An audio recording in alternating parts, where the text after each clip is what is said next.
Welcome to the channel. I'm a doctor. I've seen things that don't always fit into textbooks, moments that no protocol can prepare you for. Some of these stories are my own. Others were shared with me by colleagues, nurses, paramedics, people who, like me, carry the weight of these moments long after the shift ends.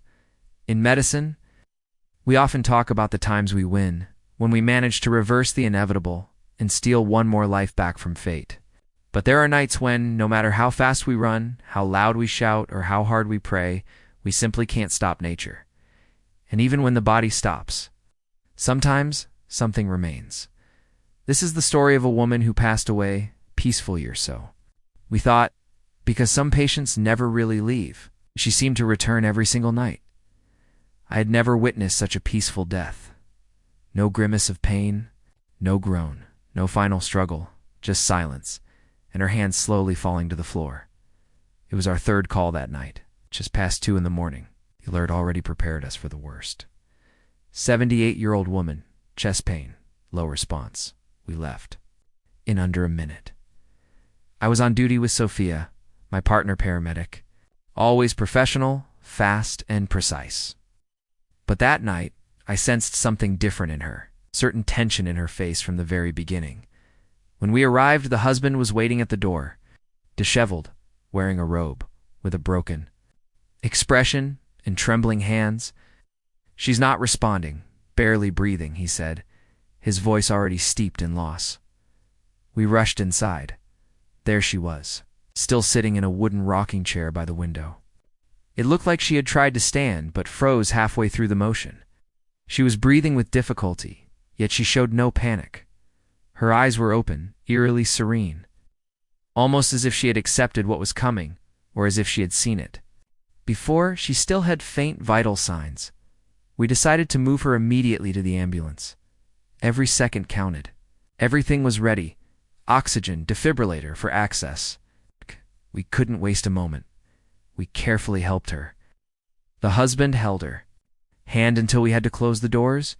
We hooked her up to oxygen. Her saturation was at the limit. Sophia set up the monitor while I sped toward the hospital.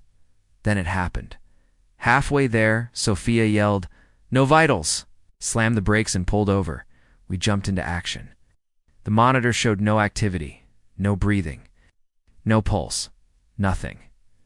We started CPR, chest compressions, adrenaline, every step of the protocol. She didn't respond. Time of death, 2:13. Her body lay on the stretcher, .com, no struggle. Like she somehow knew this was her moment. The husband broke down when we told him. He rode with us to the hospital, held her, caressed her face as if his touch might bring her back. It was painful. There was something else, a strange feeling. In the air, not heat or cold. It's just something. We notified dispatch, followed procedures. The husband, devastated but composed, thanked us. We filled out the report and drove away, but nothing felt normal. On the way back to the hospital, Sophia broke the silence. "Did you feel it? It's that strange sensation?" I looked at her. I wanted to joke it off, but I couldn't, because I felt it too. Something heavy in the air. Unexplainable. Later that night, after delivering the body, we parked outside the ER. I went to get water from the dispenser. Sophia go to administration to give them the papers of the event. When I returned to the ambulance, it happened. 3 knocks. Soft. Precise. On the back door, I froze. I thought it was Sophia, but she was still walking toward me from 10 meters away. No. One else was around. I slowly approached. My heart pounded for no reason. I opened the door. Nothing. The compartment was empty, silent, as if no one had ever been inside. I looked around. Streetlights flickered dimly.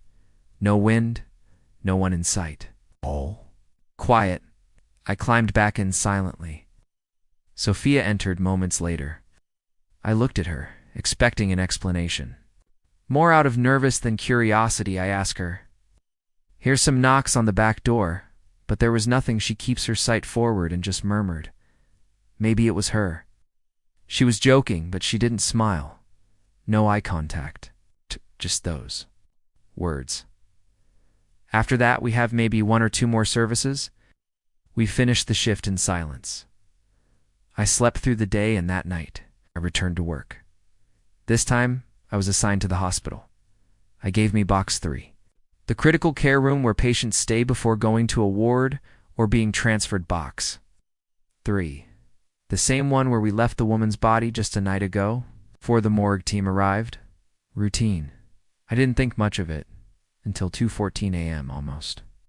The exact time she passed, the light in box 3 turned on by itself. I thought someone had walked in. But when I checked, no one. I asked the nurse, "Did someone go into 3? "No," she replied. "We locked it after the transfer." I went in, checked everything. The motion sensor was blinking, as if it had just detected movement, but the room was empty. Probably an electrical glitch, I thought. Hospitals are full of those, but that was just the first night. The second night, the same thing. Same time, same light, same box. But this time the heart monitor also turned on. It started beeping as if connected to someone, but the bed was empty. Stepped in, the screen showed an irregular rhythm.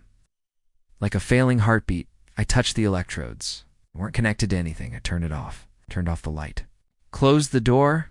Then I sat down, and I felt it. A breath, right behind me, like someone exhaling slowly. Sadly, I turned around sharply. Nothing but the air smelled different. Floral perfume, light, the kind grandmothers wear, the same scent from her home. I barely slept that night. I kept wondering, was it her? Did she not want to leave or couldn't? I started asking around. Digging, I found out her name was Amelia. She had been a nurse in that very hospital. Over 30 years ago, many remembered her. Hey, doctor said, she was one of those who stayed after shift, just to sit with patients who had no family. Then I understood, maybe. She wasn't afraid. Maybe she didn't want help. Maybe she just didn't want to leave the place where she gave her life. The third night was the worst. A storm had rolled in. Lightning split the sky. Radios buzzed nonstop. Multiple car crashes on the highway. 3 injured. 1 in cardiac arrest. We rushed to the ER. Rain pounded so hard we couldn't hear each other. The worst case came in on a stretcher. Unconscious. No response. Only 1 room available. Box 3. Didn't want to use it, I swear. Something deep inside told me not to, but there was no time. We rolled him in, closed the door. Started reanimation, chest compressions, ventilation, adrenaline. Then, in the middle of everything, the patient opened his eyes. Just for a second, but it was enough. He looked at us, not in fear, but with a strange calm. And he said, "She doesn't. Want me to stay?" I froze. "What did you say?" I asked, still doing compressions. The woman, in gray, in the corner, she says, "I have to go." I turned to the corner. Nothing but the air felt thick. It's like the storm had found its way inside. Like time itself paused in that spot. Then the monitor showed something impossible. 2 rhythms. One clearly his. Faint chaotic fighting. And another, slower, steady. From a different body. We didn't speak. We continued. One more shock. His body jolted then a beep rhythm. He was back. Before we finished, it happened again. He opened his eyes. Clearer now, he wasn't looking at us. He was looking behind me, at the corner, and whispered. She asked if I was going to give up. I turned.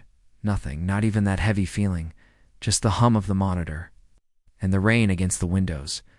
I can't say for sure it was her or her spirit. Maybe it was just my mind playing tricks on me after everything we'd been through. Or maybe it was the patient's hypoxia, twisting his senses. But deep down, something tells me it was real. It's too real to ignore. Since then, box 3 is now closed. Officially. For maintenance, but I know better. There's someone there. Not evil, not angry. Just someone who still hasn't left. Maybe in the early hours. She still makes her rounds. Maybe she's still caring. But every time I hear 3 soft knocks, I shiver. And remember her eyes. That calm look that seemed to say, "Not yet." If you've ever experienced something similar, a presence, A feeling you couldn't explain? Share it in the comments. I'd love to read your story. It might even become one of our next videos. And if this story made you think, feel, or remember someone, don't forget to like, subscribe, and share it with someone who also believes that some presences never truly leave.